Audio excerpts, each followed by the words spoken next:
हे आपलं इंदिरा गांधी माध्यमिक विद्यालय नेहरू शिक्षण प्रसारक मंडळानं तिथला मुख्याध्यापक पत्रव्यवहार शिक्षणाधिकारी, दुसरं नेहरू शिक्षण संस्था, हे दोन्ही नाव बोगस संस्था आहेत. ती चॅरिटीकडे त्याची नोंद नाही, पण एकच नोंद आहे चॅरिटीकडे.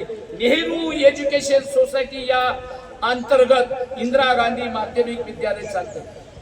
तुम्हाला सांगतो, या जेवढ्या बी शाळा आहेत त्या वेगवेगळ्या ठिकाणी मान्यता दिलेल्या आहेत शासनाने, पण एका छताखाली या सगळ्या शाळा चालतात त्या ठिकाणी. हे किती मोठा भ्रष्टाचार आहे हे शिवसाहेबांच्या लक्षात येत नाही का? शिवसाहेबांना अनेक वेळा निवेदन दिले, त्याच्यावर अद्यापर्यंत कारवाई झाली नाही.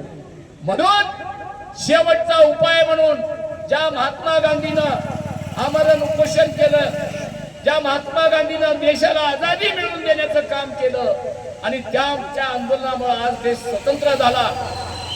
पण देश स्वतंत्र नाही तर आज ह्या व्यवस्थेनं देशाला गुलाम केलेला आहे, याचा मी या ठिकाणी जाहीर निषेध करतो.